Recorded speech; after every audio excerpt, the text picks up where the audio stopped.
They say the most dangerous lies are always wrapped in a perfect shell of fake kindness.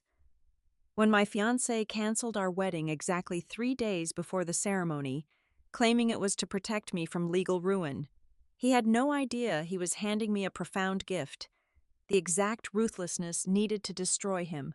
Today, as his precious empire crumbles beneath my heel, I will show him what real protection looks like. Hello, everyone, and welcome back to Maya Revenge Stories.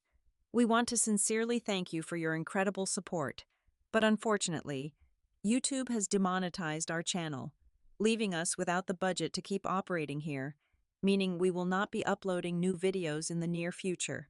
Instead, we are moving our operations to Patreon.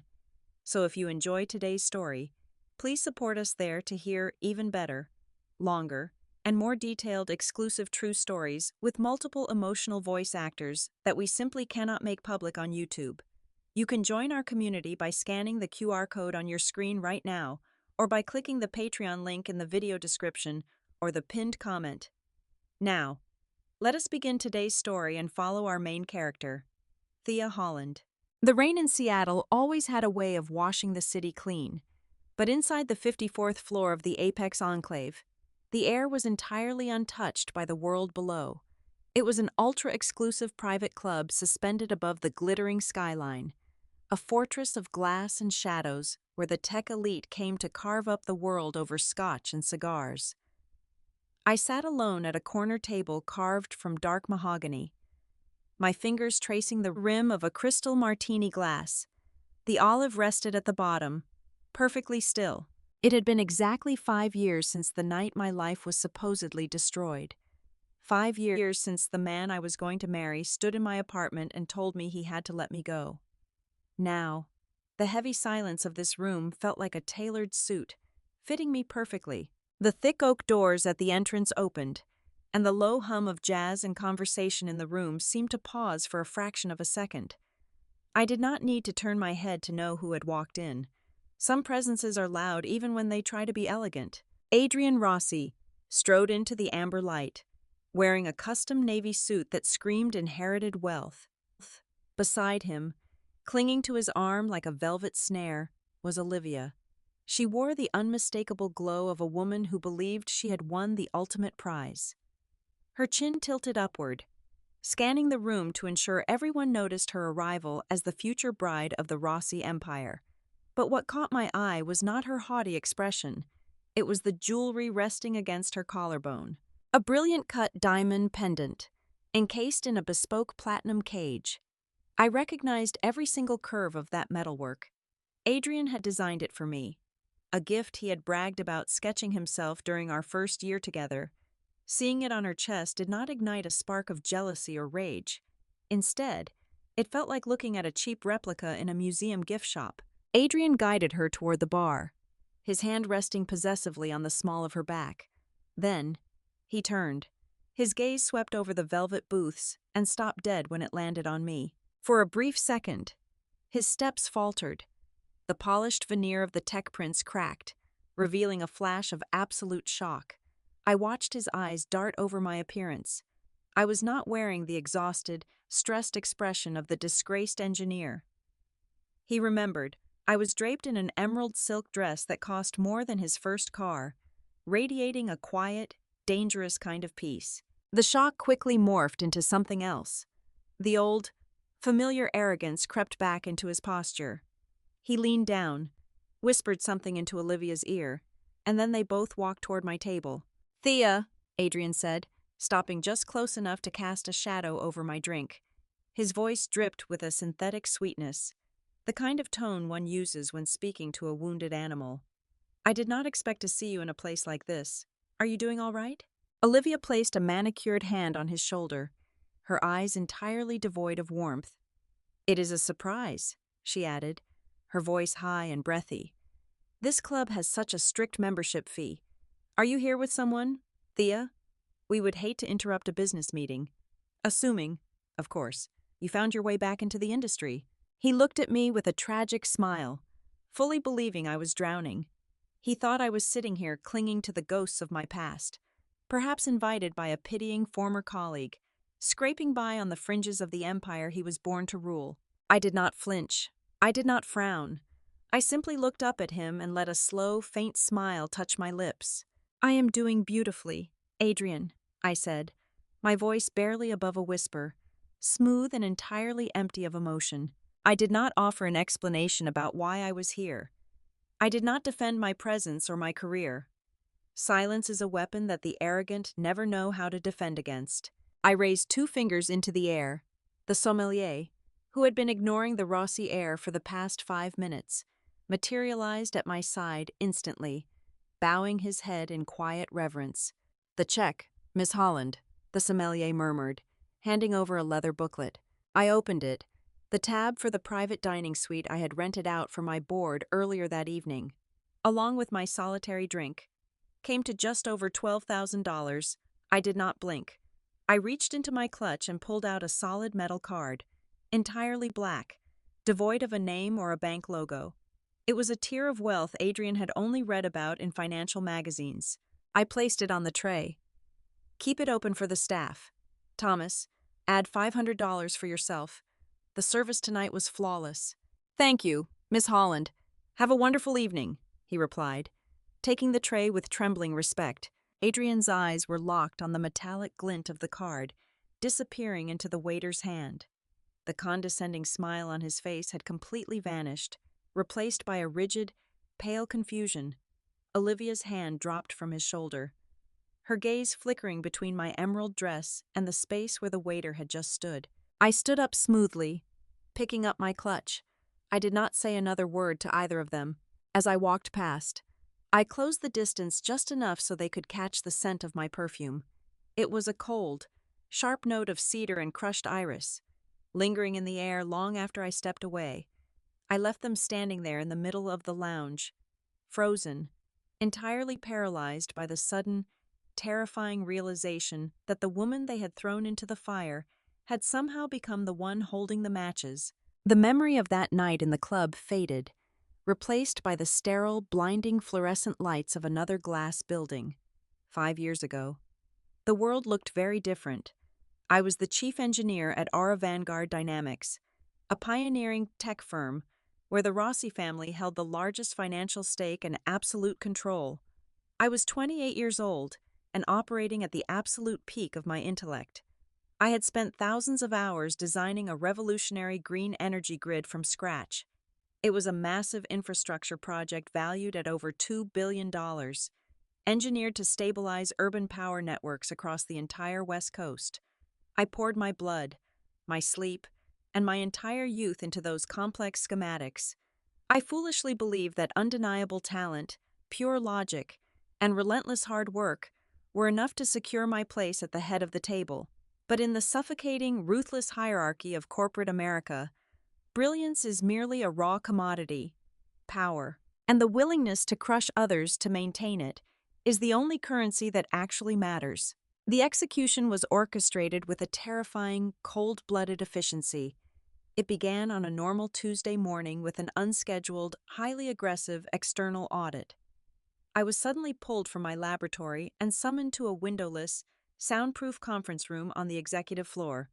There were no human resources representatives present to mediate, only a rigid panel of corporate lawyers and hostile auditors who slid a thick, tightly bound report across the dark oak table. The accusation they leveled at me was catastrophic. They claimed I had deliberately falsified the critical safety data for the thermal core metrics of our flagship energy grid. The digital logs supposedly showed that someone had bypassed the internal firewall using my highest-level administrative credentials, altering the numbers to hide massive overheating risks that could delay the launch. When I fiercely denied the charges and demanded an immediate, independent forensic review of the server logs to prove a breach, they instantly revoked my security clearance. Security guards confiscated my laptop and my phone right out of my hands. I was locked out of my own life's work in under 10 minutes, before I could even hire a defense attorney to fight back. The internal assassination began. Olivia, who was serving as the director of public relations at the time, did not need to issue a formal company statement to destroy my character. She knew exactly how the Silicon Valley Whisper network functioned.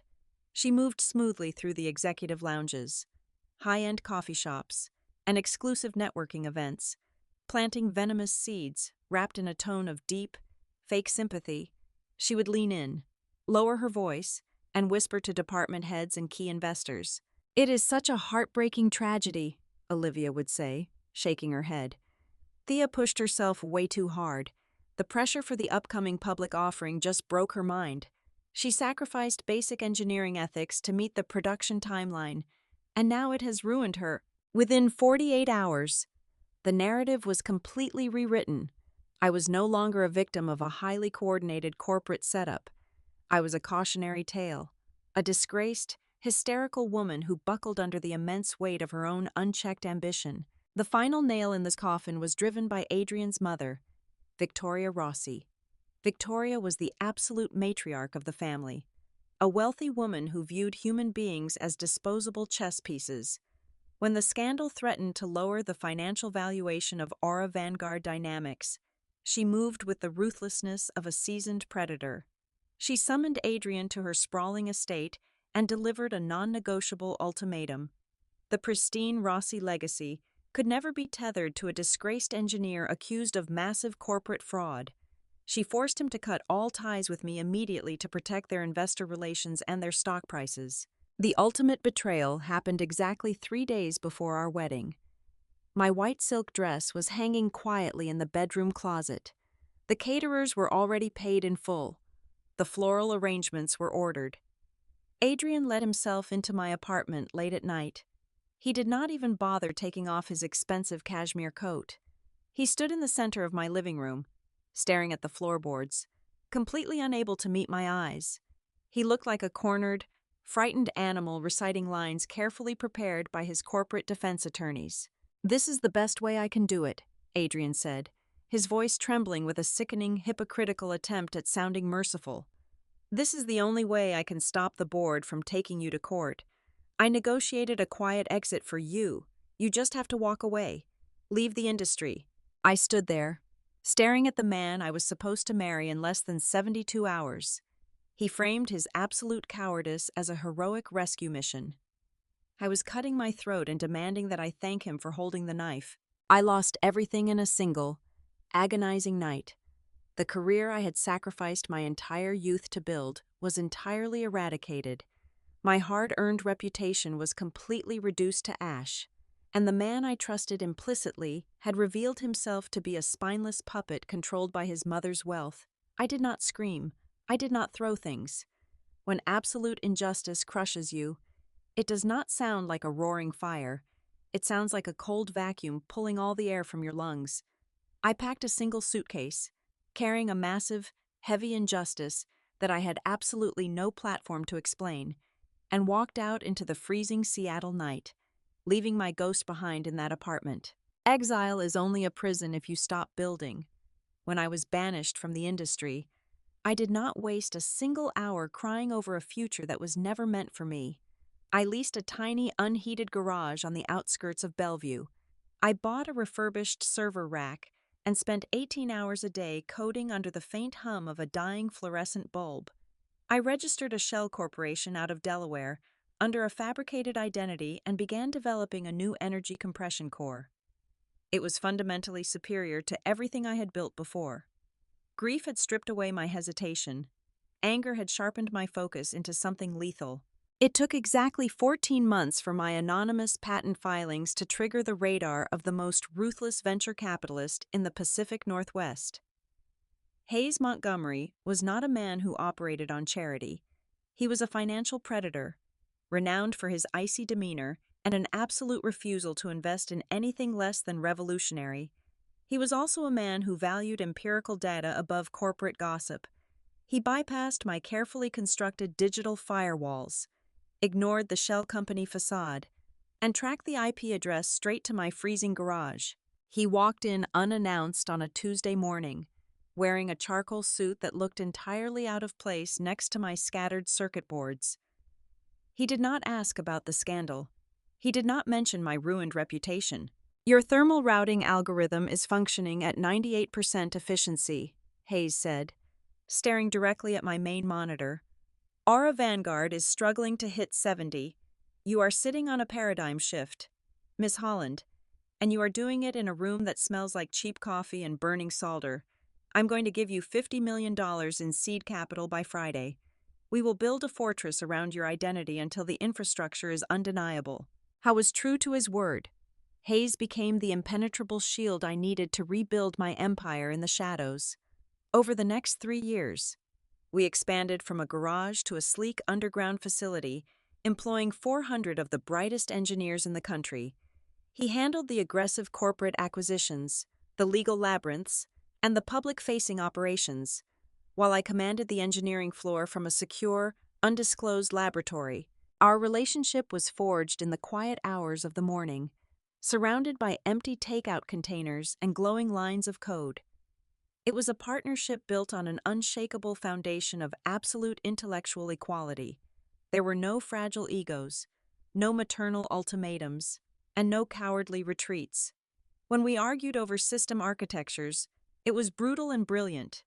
Hayes looked at me not as a possession to be protected, but as an equal force of nature to be unleashed. I fell in love with his brilliant mind long before I fell in love with the man himself. It was a fierce, mature devotion, a radical contrast to the pathetic, conditional affection Adrian had once offered me.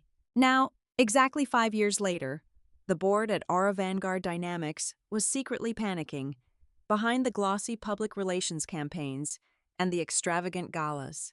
The Rossi empire was bleeding capital at a catastrophic rate, without my original designs to guide them. Their internal engineering teams had stalled. To survive the impending financial collapse, they desperately needed to secure an exclusive $5 billion infrastructure contract with the federal government. It was their only remaining lifeboat. But the government had recently updated its strict environmental criteria to even qualify for the initial bidding process. Any competing firm was legally required to integrate a specific, hyper-efficient quantum energy core into their proposals. There was only one company on the planet that held the patent for that exact technology. It was our company. The Rossi family had been aggressively trying to arrange a massive corporate buyout, completely unaware that the proprietary technology they desperately needed to save their fading legacy belonged to the very same woman they had mercilessly thrown into the street. They were walking blindly into a beautifully engineered trap, and Hayes and I were standing at the edge, holding the lever. The glass tower stood in the center of downtown Seattle, like a gigantic shard of ice piercing the night sky. The Rossi family had rented out the entire top 3 floors for the evening. Officially, the gala was a dual celebration to announce Aura Vanguard's upcoming government initiative and to toast the formal engagement of Adrian Rossi and Olivia. The sheer extravagance of the event was suffocating. The walls were draped in imported white silk, and thousands of rare white orchids cascaded from the vaulted ceilings.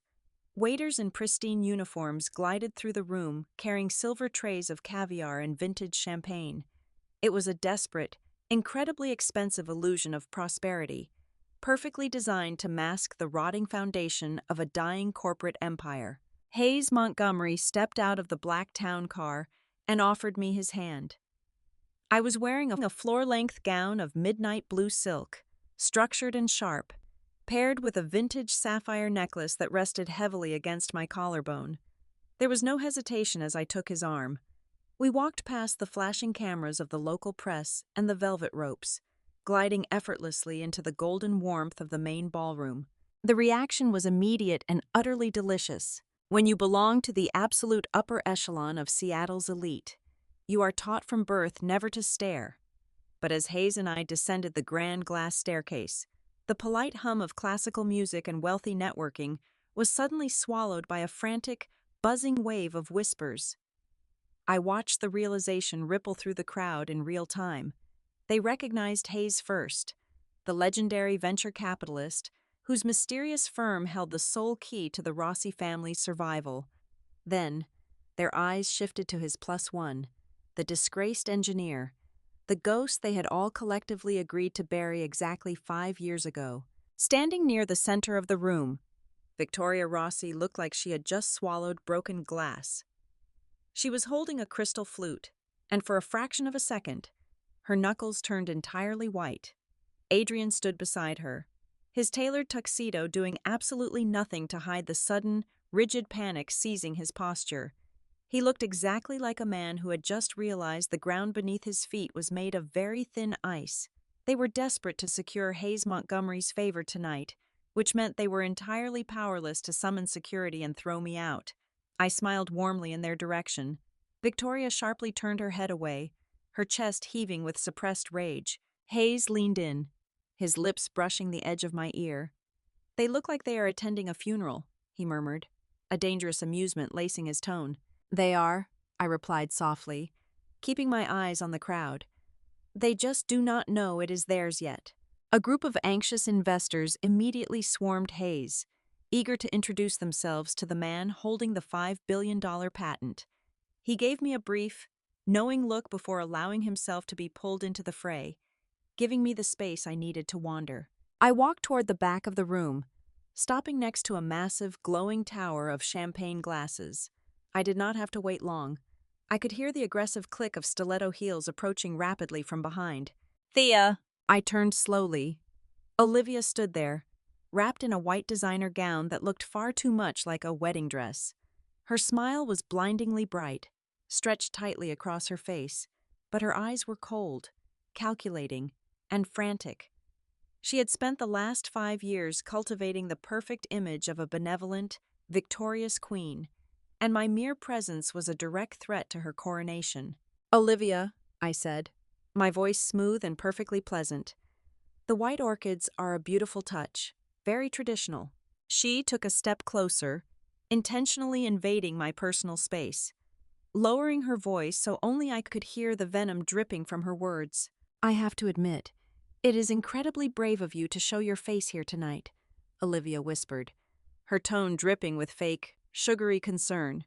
"When Adrian told me he saw you at the club last week, I honestly felt terrible for you. It must be so difficult, clinging to a man like Mr. Montgomery, just to get back into a room like this. We all moved on so long ago. Thea, it is actually quite sad that you have not found a way to let go of your past failures." She was fishing for a reaction. She wanted anger.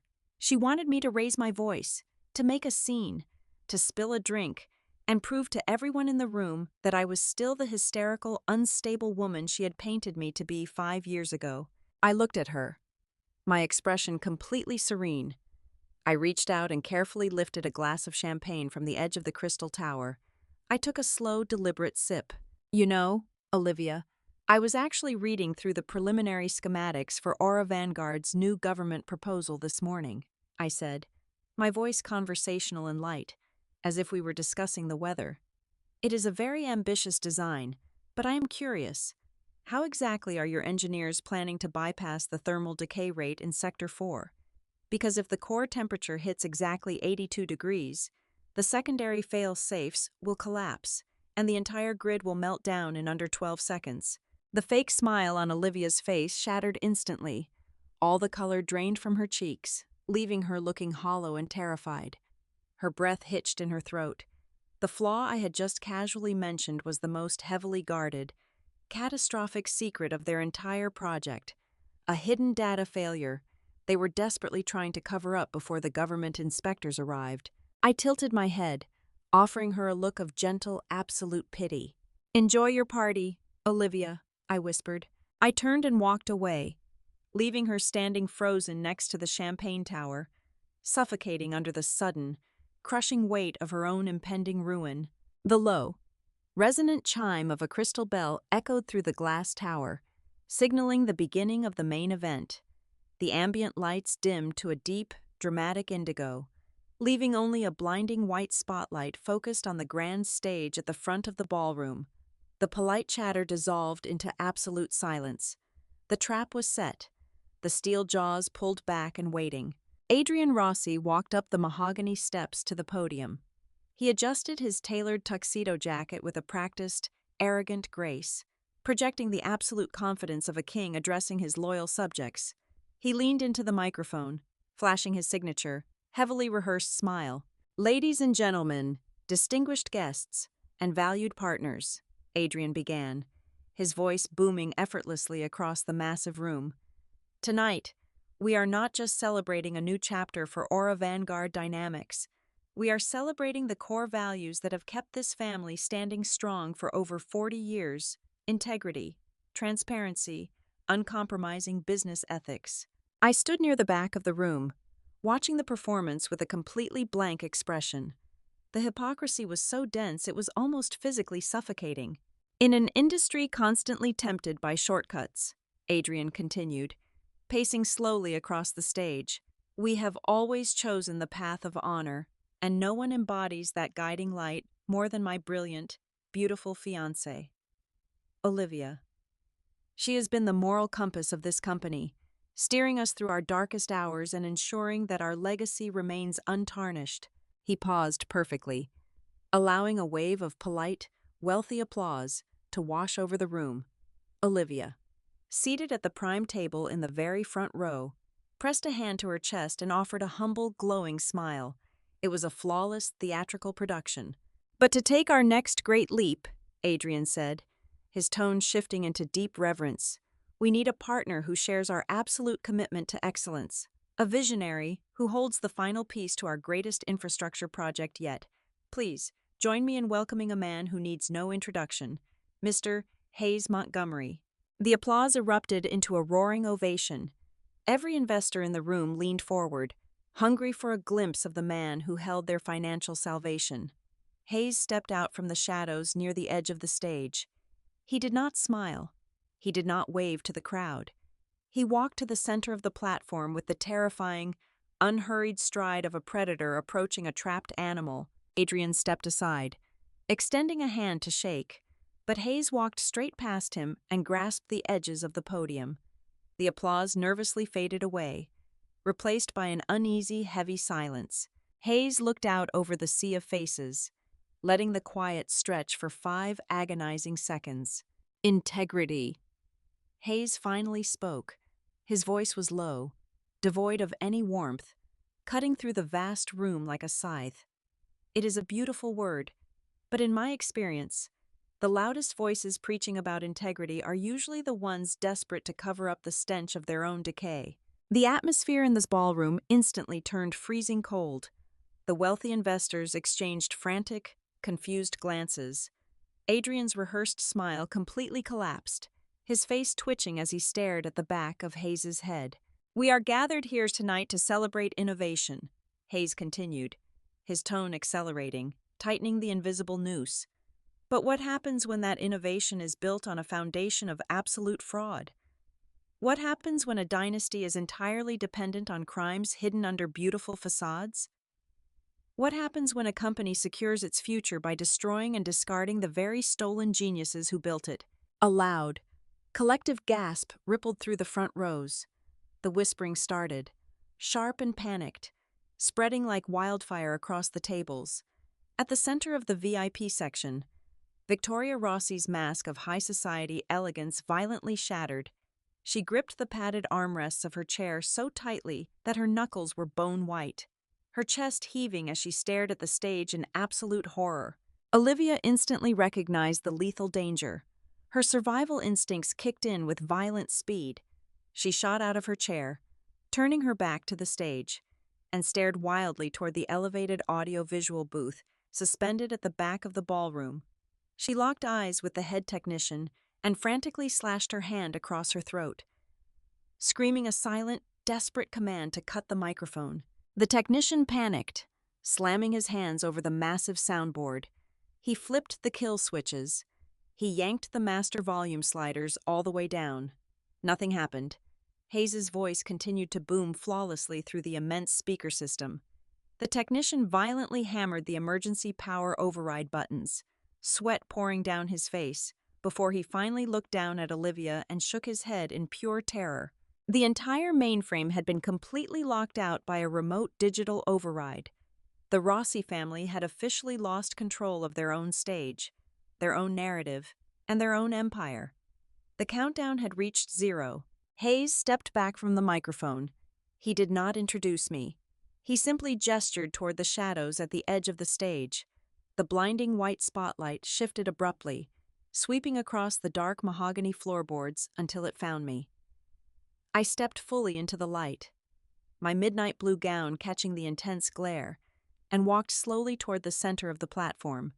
The absolute silence in the room was deafening. The collective shock of the entire Seattle tech elite hung in the air, thick and heavy. Behind me, the massive 60-foot screen that had been proudly displaying the Aura Vanguard corporate logo flickered violently. It went pitch black for a fraction of a second before roaring back to life. But it was no longer showing a sleek promotional video. Millions of lines of raw server logs, heavily encrypted internal email threads, and hidden offshore transaction receipts began scrolling down the massive screen in bright, glowing white text. These were the exact digital footprints from exactly 5 years ago. The highly sensitive records they arrogantly believed had been permanently erased from the central mainframe. I leaned into the microphone. "Good evening," I said, my voice entirely calm, ringing clearly over the rising, nervous murmurs in the room.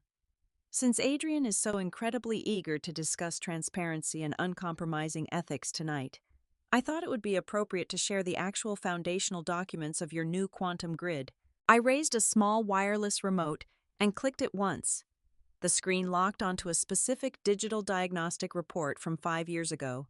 I highlighted the source network address in bright red. "This is the internal security log from the exact night my safety protocols were allegedly compromised," I explained, looking directly down at Olivia. "As you can clearly see on the screen, the unauthorized access did not originate from my engineering terminal. The main firewall was bypassed using the direct administrative credentials of the Director of Public Relations. Olivia intentionally fabricated a critical system error to frame me for gross negligence, solely to clear her own path to the top." I clicked the remote a second time. The screen flashed, displaying a highly confidential, legally binding corporate transfer document, complete with a verified timestamp and a digital signature. "And here is the authorization form, signed exactly 48 hours later by Adrian Rossi," I continued, staring dead into his terrified eyes. "He knowingly signed off on the fabricated audit. He covered up a federal corporate crime for one simple, pathetic reason. He wanted to steal my proprietary energy compression patents without paying the required licensing fees, securing his position as the future chief executive by presenting my entire life's work as his own creation." In the center of the first row, a tall and imposing man in a sharp gray suit stood up abruptly. He was the lead federal inspector for the Department of Energy, the man whose final approval was absolutely required for the $5 billion contract. He did not look angry. He looked entirely disgusted. "Mr. Rossi," the federal inspector said, his voice booming over the frantic, escalating whispers of the crowd. "The United States government will not do business with a syndicate of frauds. The entire infrastructure bid is officially withdrawn as of this exact second. Furthermore, I am contacting the federal authorities to initiate a full criminal investigation into Aura Vanguard Dynamics for massive intellectual property theft and investor fraud. Do not attempt to leave the city." The destruction of the empire happened in real time. It was an avalanche of pure panic. The wealthy investors, who had been applauding Adrian exactly 3 minutes ago, now surged forward, their faces twisted in absolute rage, screaming aggressive demands for their capital. Victoria Rossi stood up, clutching her chest, and suddenly collapsed backward into her chair, her regal posture completely shattered as she gasped for air, entirely ignored by the chaotic, swirling mob around her. Olivia was immediately cornered by a dozen furious board members. Her perfect white designer gown was caught in the aggressive crush of bodies as she frantically tried to back away, her hands raised in defense. She was sobbing uncontrollably, pleading with people who were no longer listening. Her carefully constructed mask of high society grace completely ripped to shreds. I did not stay to watch the rest of the massacre. I handed the microphone back to its stand, turned, and walked calmly off the stage. Hayes was waiting for me at the bottom of the steps. He offered his arm, and together, we walked straight through the center of the screaming, panicking ballroom, completely untouched and unstoppable. We exited the glass tower and stepped out into the freezing, pouring rain of the Seattle night. The valet had already pulled Hayes's black armored sedan up to the curb. Just as the driver opened the heavy door for me, I heard the frantic, heavy slapping of expensive leather shoes against the wet pavement. Thea, wait, please. I stopped and turned around. Adrian came sprinting out of the revolving glass doors, completely ignoring the torrential rain rapidly soaking through his custom tuxedo. He looked absolutely destroyed. His perfectly styled hair was plastered to his forehead, his face pale and contorted in pure desperation. He ran straight toward me and, unable to stop his momentum on the slick concrete, fell heavily onto his knees right at my feet. The golden boy of the tech industry, the man who had discarded me like garbage to protect his family wealth, was now kneeling in a puddle, weeping openly. "Thea, you have to stop this," Adrian begged, his voice cracking violently. He reached out with a trembling hand, but did not dare to touch my dress. "Please, they are going to take absolutely everything. My mother is having a heart attack inside. The federal agents are already on their way. I had no choice back then. It was Olivia. She manipulated the data. She threatened to leak the scandal to the press if I did not go along with it. I was trying to save our relationship. I swear to you, I was trying to protect you." I looked down at him. The rain washed over us, but I did not feel the cold. I felt absolutely nothing for him. The man I had loved 5 years ago had never actually existed. I took one step closer, my eyes entirely dead, locking onto his pathetic, tear-streaked face. "You never protected me from the fire, Adrian," I said, my voice incredibly soft, yet cutting through the heavy sound of the pouring rain like a surgical blade. "You just did not realize that I am the one who controls the flames." I did not wait for his response. I turned my back on him, stepped into the warm leather interior of the waiting car, and closed the heavy door with a solid, definitive thud. The engine purred to life as the car pulled away from the curb, sliding smoothly into the dark city streets. I looked out the tinted window one last time. Adrian was still kneeling on the wet concrete, a small, broken shadow left completely alone in the dark, screaming into the rain as his entire future finally burned to ash. Thank you so much to everyone for listening to the very end of this story. Where are you currently listening from? Please let us know in the comments below. If you found today's story amazing, we want to remind you that our channel has been demonetized, and we will not be uploading any new videos on YouTube in the near future. We are transitioning entirely to Patreon. Please help us survive by joining our Patreon channel to listen to the absolute best, exclusive, long-form true stories that we simply cannot make public on YouTube. You can scan the Patreon QR code on your screen right now, or use the link in the description or the pinned comment to join our community. Thank you again, and we will see you over there.